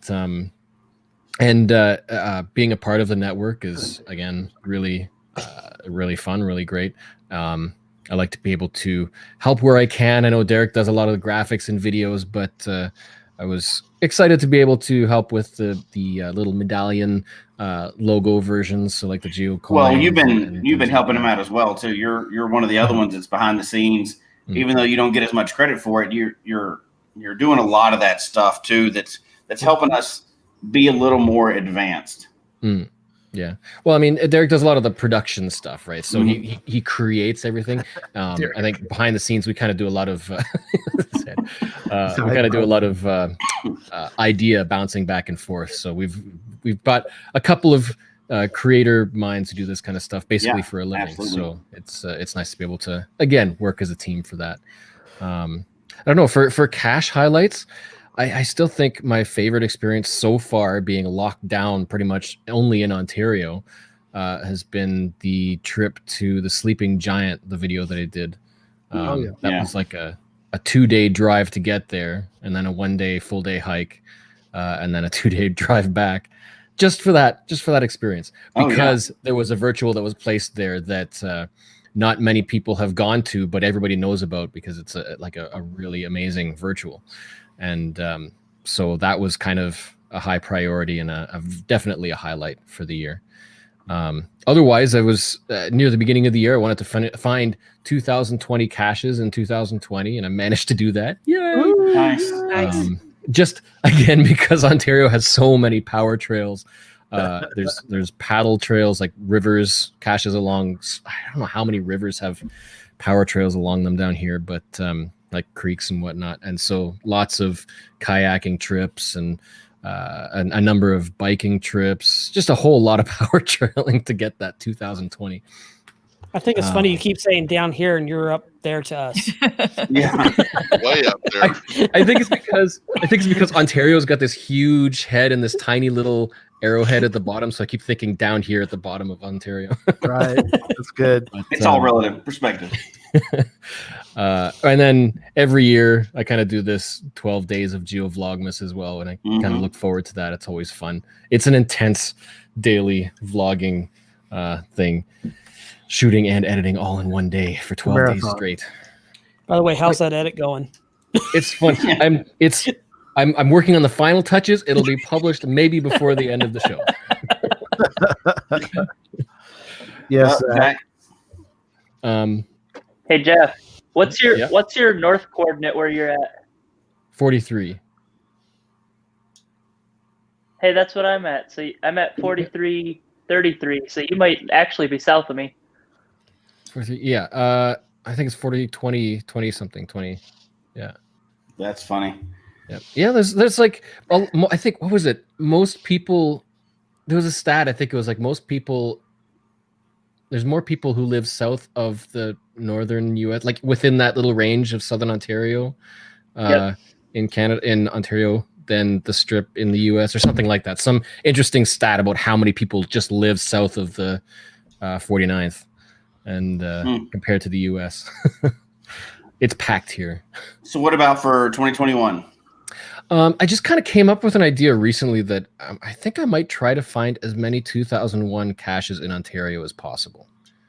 Trying to think 2001? safely because the lockdown or the borders might not be open for most of the year. So that would be interesting. There's quite a number of 2001 caches I haven't yet found, and some of them are pretty intensely remote. So it could be an interesting challenge, but yeah. All right. There was another event that that we were going to start again this year, called BFL Boot Camp. It's like an all-nighter night caching event, and it had been going for a number of years, but had to take a little bit of a hiatus for the last few years, and it was going to start up again this year. People who helped with the event created these like super awesome, really well-made, creative night caches. Multi-caches, mysteries, some traditionals with field puzzles, but the whole event, you weren't intended to find all of the caches in one event. You kind of pick your caches and go around, because they could take anywhere from 1, 2, 3, 4 hours to find one, and generally out all in the woodlots and forests, so away from population. And yeah, I mean they could have used high tech stuff. So we had some that used infrared and UV and really tricky electronics. Every event has a theme, and so it's just a really great event. And unfortunately, it hasn't been on for the last few years, and we wanted to get it again this year. So, hopefully next year. Hopefully it'll come back. Yeah. That brings us to Emily. Well, I have to say I'm at North 43 as well, so I never thought about it, but how interesting is that? That is. Yeah. So, I mean, I can't not say it as well. I'm so glad to be a part of Challenge Talk and the network now. That's definitely been a highlight for me this year. Something really interesting to add to such a unique year. Yep. Have met so many of you at different megas over time, and so many of our listeners, just for whatever reason. And so now to be in this group together, and it's funny, I think, Jeff, maybe you're the only one I haven't met, and then you turn out to be my co-host. But, so I've loved that. That's been great. And then as far as personal geocaching, I got to do a 12 icons in one day at Labor Day. So that was great. When I was looking at it, and I was looking at these events that this group of guys was creating and making sure they put out different caches with different icons, I thought, well, that's great, but surely I don't have a virtual and I don't have a webcam, but I did in that area. So I was able to strategically plan my day, strategically plan where I was going to stay in a hotel the night before to start my day nice and early and get all these different things. So it was a really big adventurous day for not expecting to be able to do it, as well as, there haven't been too many big adventures this year. So that was a lot of fun. My parents moved away a little over a year ago. So at one point this year, I was able to visit, and my mom and I both got milestones on the same caching day. So that was nice. Just They in Idaho? They moved to Utah. Utah, that's right. Mm-hmm. Yeah. Cool. Yeah. And then, with everything canceled this year, there were plans A and then plan B. And then I thought I had a great plan C, and no, I don't. Because my plan C was I'm always visiting somewhere else. So I've never finished Oregon, counties, and Delorme. And I need 12 counties and 12 Delorme pages. But some of those counties are considered hotspots. So I couldn't go there for work, or else I would have had to quarantine and work at home. And that just wasn't the best idea. So maybe I will get to do counties and pages this year. I almost have too many plans for 2021 because I'm ready to do everything that I couldn't do. So I guess we'll just have to see. But I'm really itching to do something that I'm being told I can't do. You know how that goes. Oh, yeah. So maybe soon I can and I will. Very cool. That's Jesse for you. Tell him not to do it and he'll do it. Yeah, that's me. So I had trouble when I was doing my list because it started off and I was just mad because it was like there was all these great plans that we had, and I mentioned on the show before, we had our anniversary plans and finishing up all the 50 states and all these things that we planned to do, and none of it happened. So of course Christy corrected me and said, no, we actually got to do a lot of cool things this year. So I'll fly through my list, but I was quite surprised that even though 2020 and I work in the school system and the pandemic has ruined everything that's been going on, we actually got to accomplish a lot of things this year that were kind of fun. Not, big things, but they were fun for us. We got to finish a book, which is great. The word search book, which we sent out to patrons, to some of the patrons. That was fun. I did not finish the counties, but I'm so close. I'm down to 2 in Utah and just a few in my own state. We focused more, we kind of bookended the year. So even though we haven't found 1 million caches this year, and we found way less than Jeff has this year, but we hit 9,000 right in January when our family was all together for my daughter doing the national championships. And right here for her birthday at the end of the year, we're going to hit 10,000. So 1,000 stretch all in the 1 year. Even though it's going to be a rush at the end to get it, we want to make sure we hit that milestone when we're all in the same state and all together at the same time. So that's a pretty cool one for us. And I was actually kind of surprised. Published several caches this year, and in fact published 8 different cache types throughout the year. So that was kind of fun. Yes, even some earth caches. But and then how many earth caches? Don't gloss over. I did 17 earth caches this year I published, but there you go. So yeah, that was different for me. Yeah, it was a different focus. Hey, it was a weird year, so I decided to do something different this year. That's good. I appreciate it because that's 2 of yours I copied. There you go. And then so for next year, obviously we want to finish the counties, and if travel's open back up, we still plan to finish the states, which we were close to in striking distance before. And we actually have 2 books in the works for next year that we really want to work on. One is related to one of our big goals, which is to find all the year 2000 caches. Obviously, we're focusing on the United States first, but that's part of that book that we're working on. And then there's another book we're working on too. And then this is one of those failed ones from this year, but coming up this next year, I've been trying to.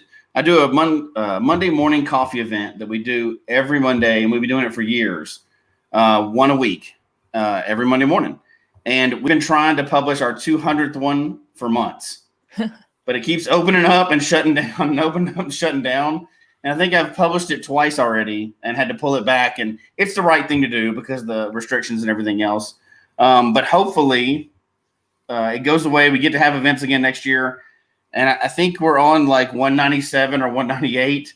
So we want to get our 200th weekly event done, which will actually be much longer than it should be. But, pandemic. So that's our big goals for next year is, we're hitting our 10,000 hopefully in this next few days. So numbers aren't really going to be the goal. We want to focus on, a few pick and choose caches throughout the year. The really old ones kind of slow down and go back to the history of geocaching, that kind of stuff, and really enjoy that because those are typically not, under a park bench. They're usually on a mountain hike or they're somewhere fun like that. So I think that's it for me for goals for next year. Cool. What about you? Is it my turn? Yeah, it's your turn. Okay. I kept it as short as I could, so that's good. Well, I'll be short and sweet because we got a lot to talk about still to go tonight. A little longer tonight, just because it's our last show too for the year. But yeah, several things. We talked about books. So I did finish this one. Hopefully people picked up Ammo Can in the Woods, Geocaching Anthology. Mm-hmm. That was a lot of fun. It's a lot of crazy stuff in it, but there's a lot of puzzles and in games. One in here, Jesse, I think is you would appreciate. It's the trying to find a where I go. Let's see if I can find it here. Help Yeah, I Jesse. noticed you had a few jabs in there. Yeah, we definitely had fun with that. But yeah, there's a help Jesse complete the where I go, and not whenever he's not very good at these. Yeah, that is an impossible puzzle. That looks a lot like the design that we were walking out at going caching last year. Yeah. The drunken sailor one that we're trying to. Looks like a thumbprint. Yeah. So that was a lot of fun putting that together. But yeah, I went back and looked, or Jesse made me go back and look. But I have published 23 caches this year. I don't know. That's something, I guess. That's huge in a year that you can't go anywhere. And then I did do my first Earth cache as far as publishing. I found Earth caches, obviously, but 2 of them. So, and that's big for us in this area. There's not really a lot of geological items that you would like normal geology in Hunt County, Texas, but Jesse helped me, and we did figure out how to publish 2 Earth caches. Maybe we can do more. We'll see. But I was just thankful because I've always said in the past it was hard. I've tried 3 or 4 times to get an Earth cache published and had trouble doing that. But it was fun doing those 2 those Earth caches, and so a lot of fun. And from a personal perspective, I guess the other things was we were fortunate to go to a mega this year. A lot of people didn't necessarily get to do that, but we were able to get to the Texas Challenge, which was probably the last mega before the pandemic hit. As far as in the U.S., I don't know about other countries. I think there were a few megas that still occurred, and then I guess the other big highlight, I guess, was just the secret trip that we didn't tell anybody about, and a group of us was able to go. Charles and Laura got to go, and Jesse and myself and some others. I won't implicate anybody else in the group. Ryan, I guess I can implicate Ryan. He was there, but putting together and placing the plaque, I think, was a huge accomplishment that'll be around hopefully for a very long time. And that was just a really was just a real blessing during a time when things were rough. I mean, it was just a fun weekend. Lori says she remembers the trip. She better remember it. She was there, so I'm going to implicate Lori. So Lori was there as well. But it was we kept our social distance. Everybody was socially distanced, so we were good. Ryan, what trip was that? I don't know what you're talking about. Yeah. We followed all the rules of the land for that trip. We did. We broke everything you could, every rule you could break. No, we didn't. We ordered food and took it to the hotel room and sat around and just had a grand old time because that's all we could do. But we did do a lot of caching. That was really a meaningful trip for me as far as caching wise. Is we took off on one day, Jesse and I and Laura and Charles, and we went up to some of the caches that they've found before, but I had never found. Rickery was one that I'd never been to, and that was really cool going out there to that ammo can and signing the log on that.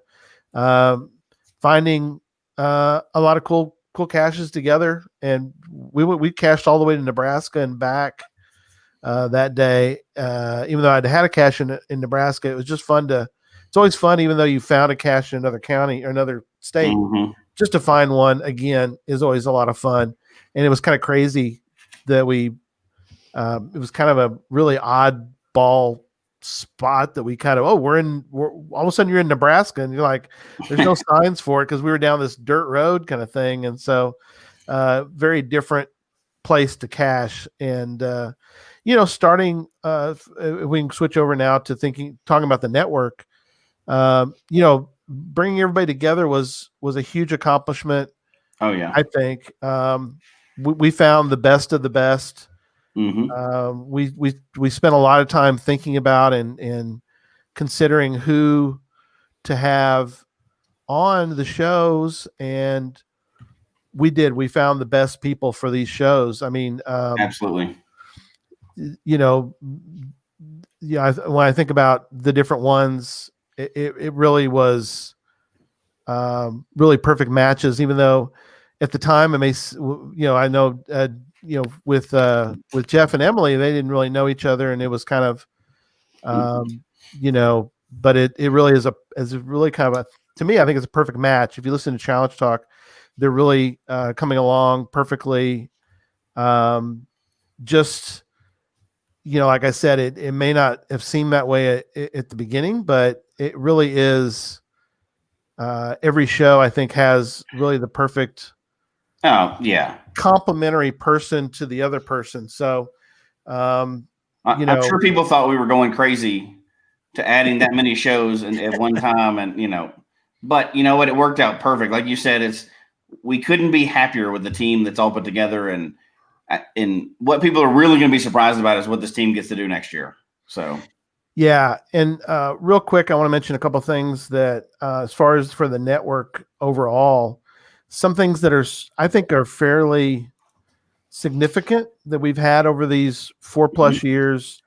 As far as just for this year, audio wise, the audience has downloaded the different shows, because all of them are on audio as well. The downloads just from last year were 56,300, 56.3 thousand. That's a lot of listening time. That is a lot of listening time, and that is up in 1 year. It's up 48% from the other from the other years. So that gives you right there. I'll tell you, the team is working out. Yeah. So I think that's amazing right there. And Chad, look at the comment. Like whispering. Yeah, I saw that. Chatty. The lion stalk his prey. Crazy, man. Maybe you should change the tip. And then overall downloads for the whole network for all time, we're over 143,000 downloads. So to me, that's exponential growth. That's great. And hopefully that means that people are getting some value out of what we're doing here. Yeah, I really think so too. That we're having that kind of significant impact and have that many. We've also our current subscribers are over 1,300. If you haven't subscribed yet, please click the subscribe button and click the bell notification for that. And interesting also is we've gotten over 32,000 views in the last year. That's just in the last year. We've had 32,000 views. Watch times, over 10,000 hours of watch time of the different shows. In fairness, people are all locked down, so they have nothing else to do. And just last year, yeah. Let's see, Geocache Talk or some lady with a lion. Yeah, tiger.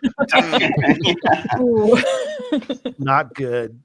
No. And then, of course, the last highlight I wanted to mention was the 5th annual Podcast of Hope, and just the fact that we were able to raise over $10,000. So thank you to everyone. That was cool. That was really awesome. cool. Speaking of Podcast of Hope, my wife told me, the CFO told me that officially the best guest we had all year is in the chat room, Stephanie. She said that was officially I'll second that. The best guest we had for the whole year was right at the end. So she said that was her favorite. So I'd be in trouble if I didn't mention it. But I know we're running super long, but I think we still should say a couple of the upcoming projects we have. Yes. We've alluded to a lot of them already, but CacheCon, and Tuesday night we'll talk more about the schedule on that. But huge. If anybody hasn't heard about it, CacheCon, the first ever worldwide, basically geocaching convention. The logo is right up in the screen for anybody that can see it. Worldwide CacheCon 2021. Headquarters is helping us get the information out on that. They're going to do a tour. They're going to do all kinds of stuff. It should be a lot of fun. And it looks like we're still kind of in the middle of a lockdown for the next time being. So next month, it's already next month that CacheCon is going to be. So that should be huge. Lots of fun. We have huge guests on there. It's going to be great. So Can we hit the promo? Let's do the promo. Who put that neat icon and picture together? Roll it. Hey, that's the the promo. team. That's the That's graphic. right. That's the team. All right, roll the promo.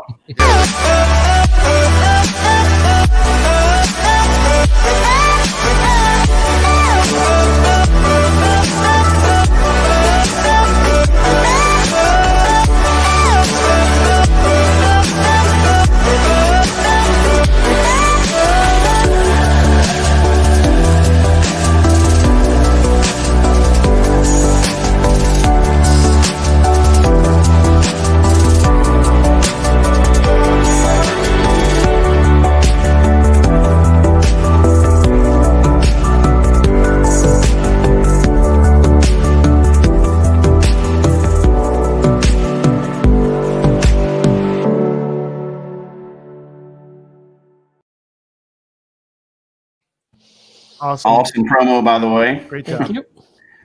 So Worldwide Who did CacheCon, that? that's right. Derek is responsible. January 30th. And Jeff did the other icon, so we got both icons working. Yeah. And there is potentially this one right here. Are you going to do this one already? I'm going to do it already. But Okay, that well, one, hold on. CacheCon, Oh. January 30th, Saturday, and it's very expensive. It's $0, but everybody join us. So it'll be a lot of fun. All right. And in quarter 2, what do we have going on? Core 2, I'll mention in one second. I do want to mention that there is the possibility. What's that? You're going to keep teasing people, but go ahead. I am.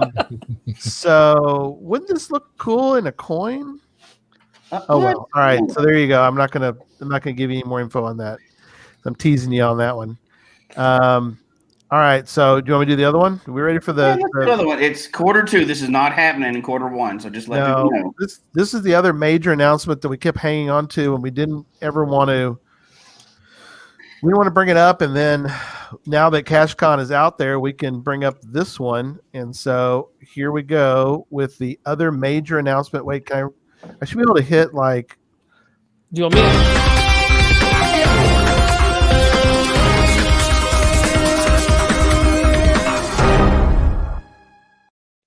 No, we need something that's like Gary spilling the beans. Roll that beautiful bean footage. Roll that beautiful bean footage.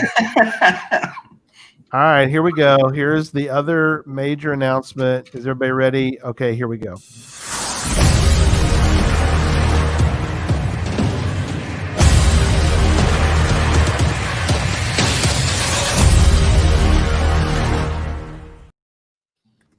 Yes. Very that exciting. was more of a teaser than a promo, but for people who don't remember the first stash hunt, we're doing it again, and it's way bigger. Bigger story. I'm so excited to wet my plants. It's funny. going to be huge. Yes, even bigger than Zach's puns. We're gonna have this. The Geostash hunt 2 is gonna be Bigger than Texas Micro. That's right. Oh, there you go. You're barely even going to be able to compare it to the first one, right? We learned a lot on the first one. This one's going to be not even the same league. It's worldwide, and it's going to be huge and a lot of fun. Yeah, the biggest thing about this one, like you said, is the fact that it's what's this one, Zach? My plant puns suck, succulent, because it's a succulent. Oh gosh. Okay. Yeah, no, this one's going to be huge. We've been waiting to announce this for a long time, and last time, unfortunately, it was only an American game. a United States game. It was not for everybody in the world. And this time it's going to be for everybody in the world. Lots of fun, huge prizes, lots of fun stuff. And we'll get all that information out. That's not going to be till Q2. But we wanted to get through Podcast of Hope, then get CacheCon announced and ready. And this one's already been in the works for several, I don't know, 8 7, months? 8 months. Yeah. For a long time. So it's going to be a lot of, I'm just jealous I don't get to play, but it's going to be a lot of fun. Yeah, Charles, we're quitting Puzzle to Cache at the end of the first quarter, right? So you can do the. You're banned from the game. That's right. Build it. That's right. We'll resign. You can't go. But yeah, we kind of already mentioned. Go ahead. I just say Ozvox is bringing it on, and yes, that is huge. That it is international. It is a worldwide geocache, geostash, and it's too big for one country for sure. This game is too big. Yeah, right. So don't formulate your teams yet. You don't, not yet, but you're probably going to want a team. Unless you feel like you can travel all over the world and do everything, but you're not going to be a process yet, though, right? And it's a process too. Stephanie doesn't know it yet, but I'm her new geocaching agent. I get 20% of her fee for what she's going to charge you to be on her team. Okay, there you go. Okay, so and it's money well spent. There you go. So we've also kind of mentioned Mingo Madness. It's going to happen. It's going to happen in 2021. The pandemic's going to be over, and when it does happen, it's going to be hopefully everybody on this network's going to be there. It's well planned out. We already know behind the scenes what's going on with it. It'll be a really fun event. We'll have a lot of live shows. There'll be a lot of the Geocache Talk Network involvement in that event. They've got a great event, and they're letting us do a bunch of cool stuff over there. World records, all kinds of stuff. So Mingo is a huge thing to look forward to this year. As it gets closer and the world gets back right again, we'll bring out a lot more details on that one. But there's a reason why we talk about it so much is because Ryan, one of the main members of that team, has been allowing us to help out with a lot of the events that some of them have been announced, some of them haven't been announced, but lots of fun stuff happening for that one. So, yep. What else big this year? I know you have a book coming out, and I've got at least one coming out. My other one probably won't last till the next year. Yeah, trying to get at least another book. Trying to do a book a year at least, and kind of shooting my initial goal. I think is to do a third version of the 2001 Geocaches Defined Before You Die. That's my. I know you're going to keep updating that. I know the other thing that you're talking about too. So we'll have a lot of fun stuff, and I know all the network members have big plans for this year. But you'll see that now that we have this huge team, we're able to come together and do some bigger projects for the community. And if something happens and the pandemic's still going on and one of these events has to get pushed, we'll find something to still do. We're geocachers. We're creative. That's why we do this, is to make sure everybody still gets to have fun. And I guarantee, like we did Tuesdays with Geocache Talk, yep, we did that just to fill the air until we had new shows because people weren't able to get out and geocache. Yep. So we still want to talk about it. And if the world stays crazy next year, we'll find a new way to fill the time. We really will, because it'll be. And all of our podcasts are still for the low price of $0. So $0. Yeah. They're all still free. So we have. If anybody got anything out of this show from when we did the round table, and I bet if we'd gone through everybody in the chat room, it'd be the same thing. COVID screwed up everybody's plans. Yeah, that's for sure. But we still made lemonade and margaritas out of lemons, and we accepted, adapted, and went and had fun anyway. So yeah, I've got one more thing I forgot to mention, but it was in my notes. We didn't get down to that far, and I know we're about to finish up, but I got to mention it anyway. So one of the things we did this year, since everything was locked down, as Chrissy just said, is the Geocache Talk Book Club. We were hoping that this book club was only going to be to fill some time because we had 2 or 3 months of this pandemic thing, and everybody's gonna go back to normal. But we started a Geocache Talk Book Club for patrons, and it's been going on since several months now because we've done several books. Yeah, and it's a lot of fun. It really is a lot of fun. We meet every month, and we just talk about books, and they're usually geocaching related or hiking related. We pick a new one each month, and we go again. And I just got a gift this weekend from one of the members, and I didn't ask her permission, so I'm not going to say who it was, but she sent me and Christy, who are the main host of that one, our family, a Christmas ornament.